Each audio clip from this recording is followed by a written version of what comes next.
Day 30 will be our last full day of touring. We'll be heading home tomorrow. We'll drive from Rapid City down to Bear Country, USA, back to the Reptile Garden, and then back to Rapid City to spend the night before we leave tomorrow. When we head out, it's pouring down rain. It'll be raining most of the day, and we arrive very shortly at Bear Country, USA, and wait for them to open. Once they've opened their gates, we'll start in the right-hand corner here and drive around the road, seeing the various animals, and finally coming to the left where we leave at the gift shop.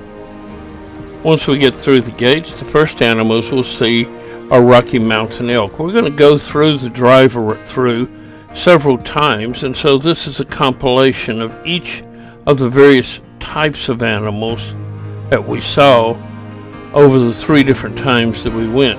The bull elk was always bossing animals around.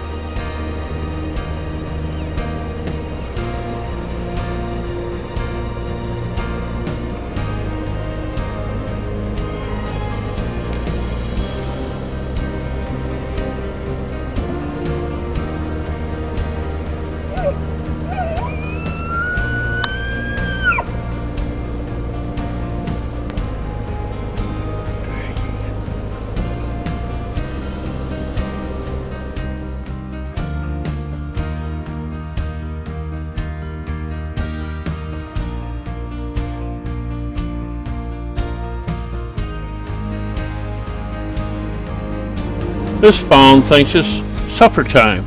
Mama says, nope, not right now.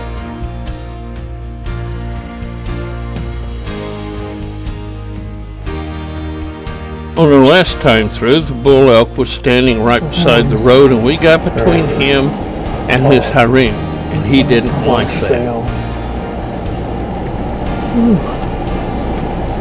Watch it. Oh, he's going. Oh, Ellen. Oh, Ellen.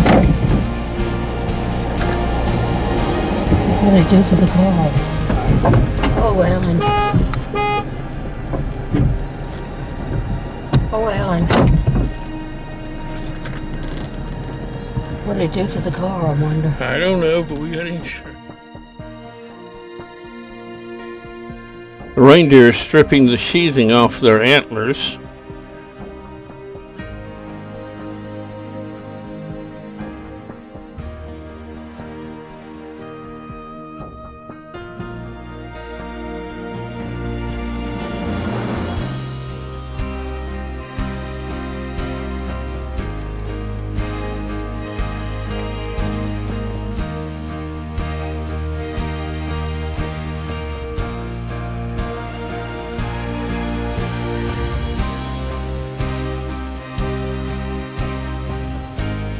The Arctic wolves don't really pay much of attention to the cars. They just trot right on by them.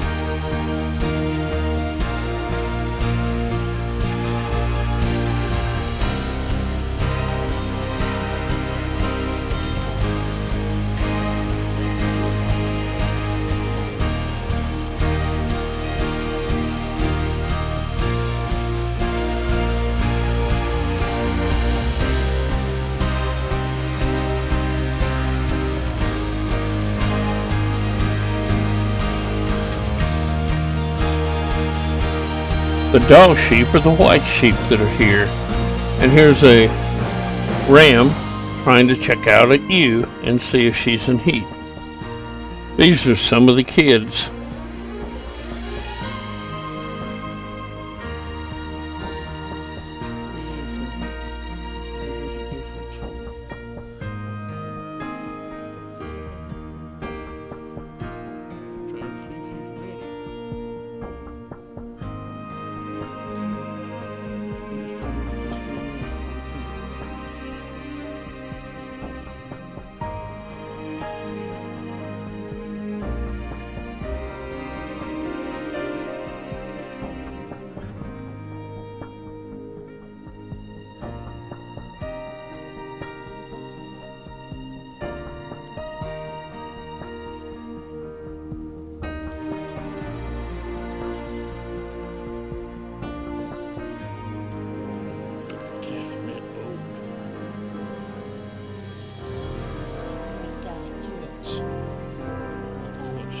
These bighorn males are trying to get ready for the rut.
They seem to have only one mountain goat, at least as far as we could see. There might have been others elsewhere.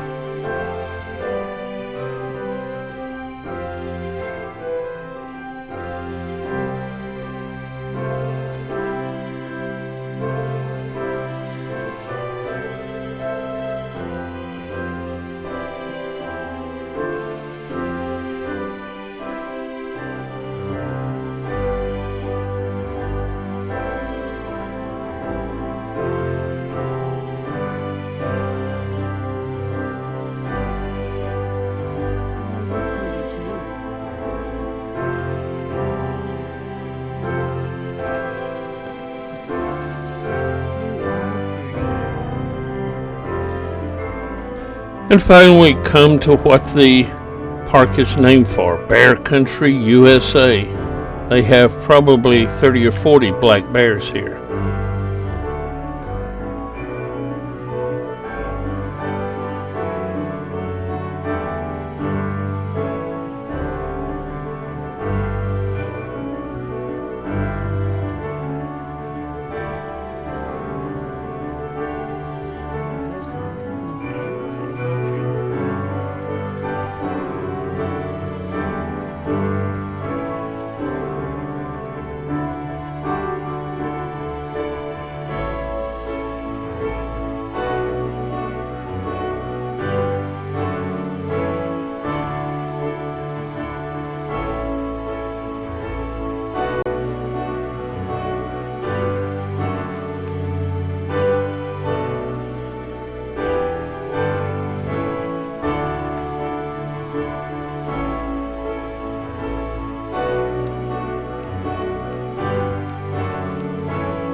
And this seems almost like something you'd see at Walmart. The person pushing the cart going right down the middle of the road, so you can't go either side trying to find a parking place.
These are pictures that we got off of other videos. As you can see, there's a lot of bears out here, but you can't really see them when it's pouring down rain very easily.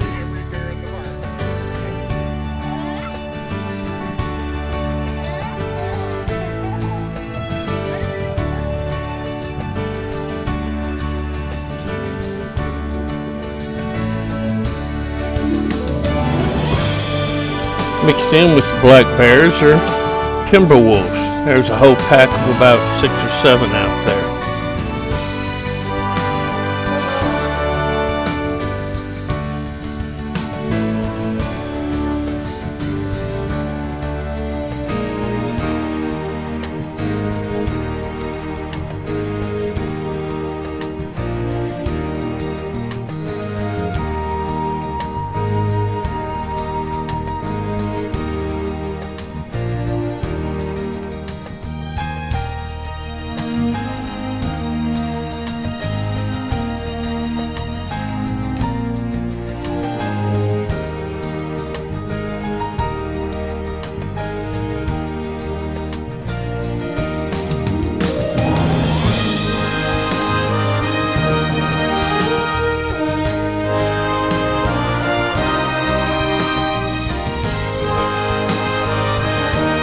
As we leave the bear section, we come to the bison section, and there's some bison out there. Here's a cow, and also there's a bull right here.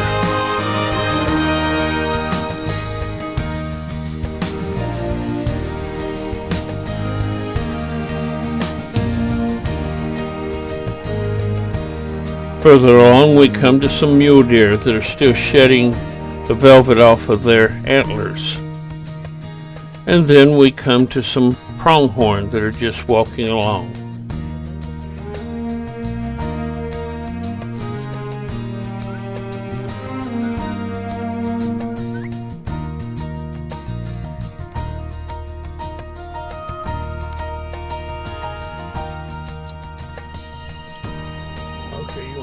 Lastly, we come to the gift shop and the small animal zoo, and we're going to look there for a few minutes, even if it is raining.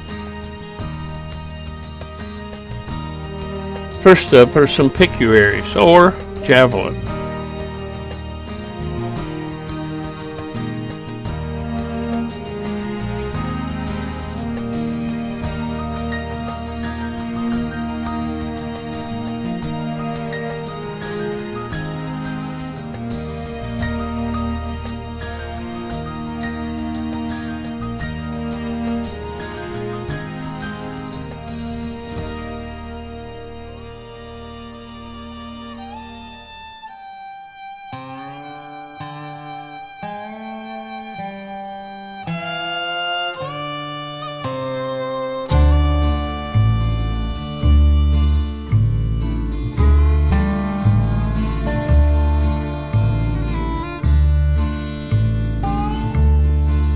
This beaver is trying to eat his way out of the metal bars. Don't think it's going to work.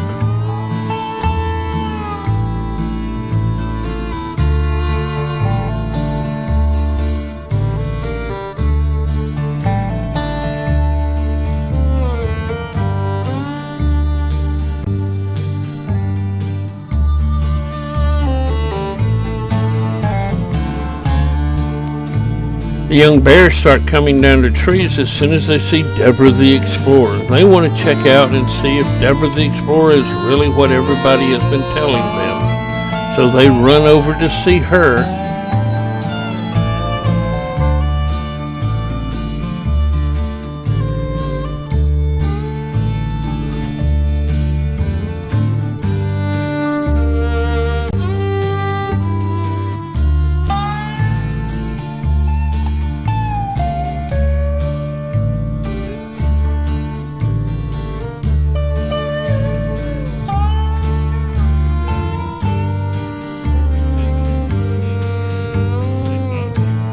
And even some of them follow her on down as she walks along. They're just enamored with Deborah the Explorer.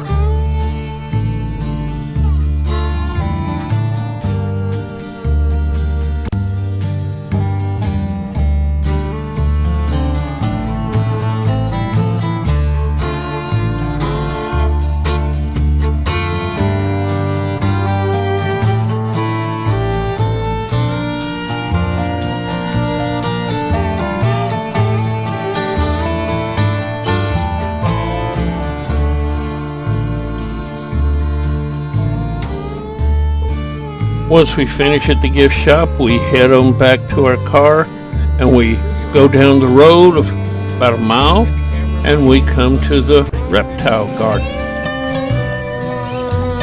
This supposedly has the largest reptile collection in the world. We're going to spend a few hours here. We're going to follow this route. We're going to see the reptile show, walk around to look at the rest of the park, then come back and see the bird show before looking in the dome and then leaving. The grounds are exquisitely landscaped, and let's look at them just a little bit before we head into the shows.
The first show we'll see is the snake show. Basically, this is going to be South America's version of our garter snake.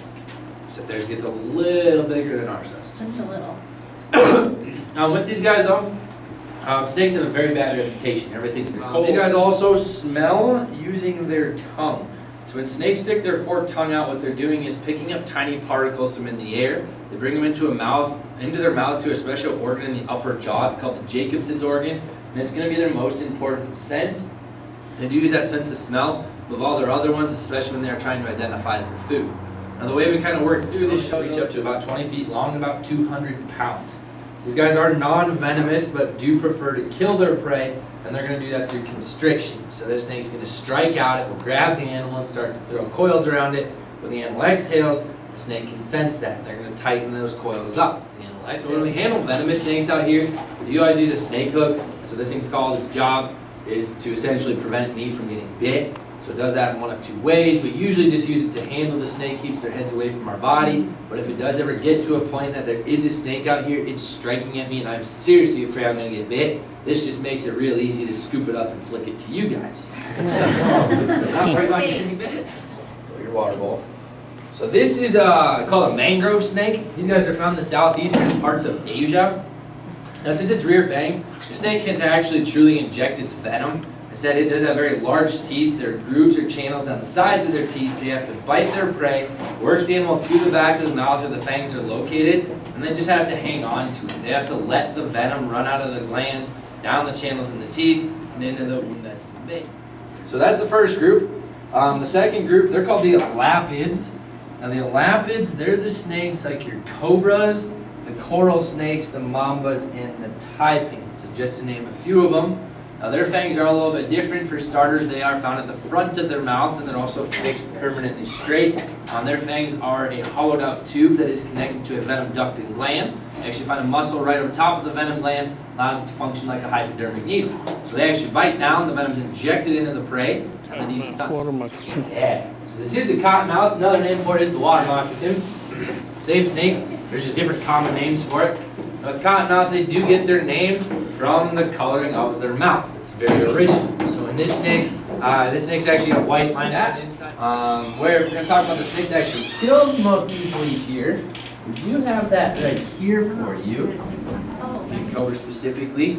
So you guys are right on those lines. This isn't a king cobra, but this one is a type of cobra. It's called an Asiatic or a monocled cobra. It gets its name because of a very large circle or a spot on the back of its hood. Kind of looks like an eye or a monocle. When we're talking about cobras, people start to think of snake charmers. The problem is, snakes have no metallic coda. At the same time, it is possible to live your entire life in this state and never actually see one. With the rattlesnakes though, there are lots of myths. For starters, people think that you can get the age of this snake.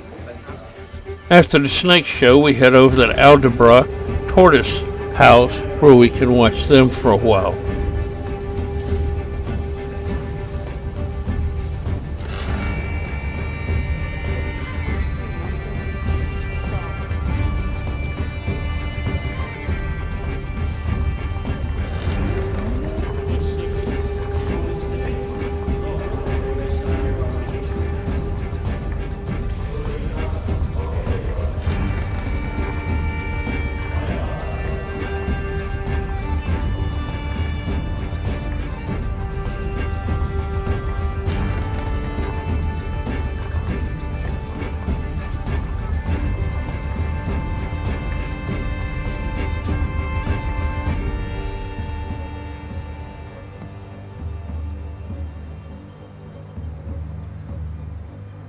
Next we go to the bird show. We're going to find out about raptors. Does anyone have an idea of what it is?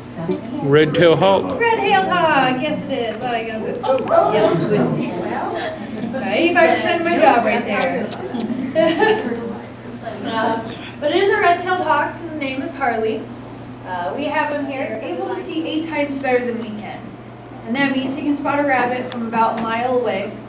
And not only that, so this lovely lady is Mara Villa. She is a yellow-headed vulture, and they're native to Central and South America. And that's where her flat feet come to play. Oh, that feels very wonderful, very nice.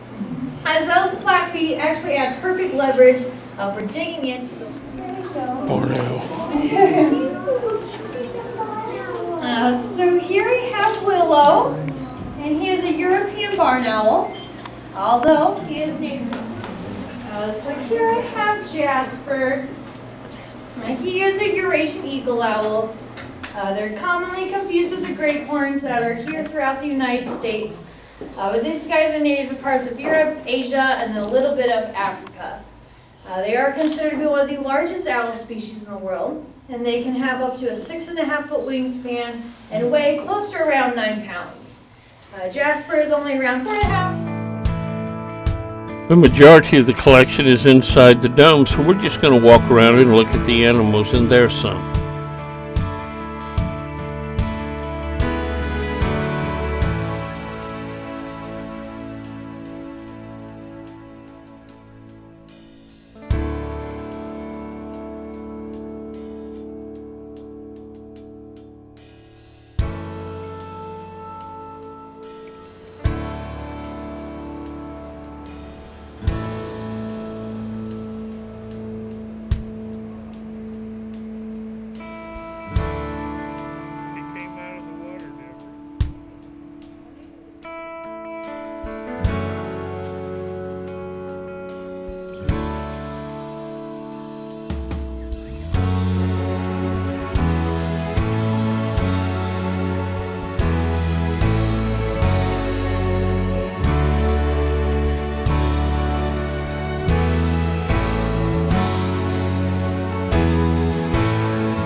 The center part of the dome is a garden and has many animals running wild within it, especially lizards.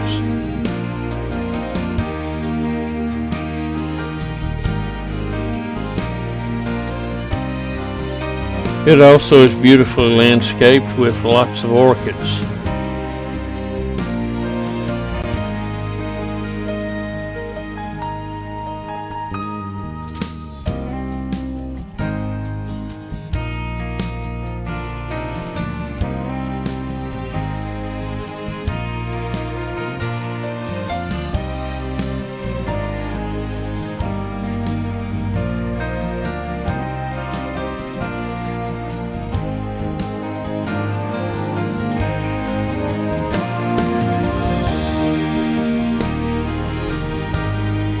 And now it's time to hit the gift shop and get back in the car. It's still raining, and head back to Rapid City. This will be our last night in Rapid City, and we're going to wash clothes again so we don't have to do them when we get to Sioux Falls tomorrow. And now we get back to Rapid City and go to our hotel where we're going to spend the night and get up tomorrow and head to Sioux Falls. And this ends day 30.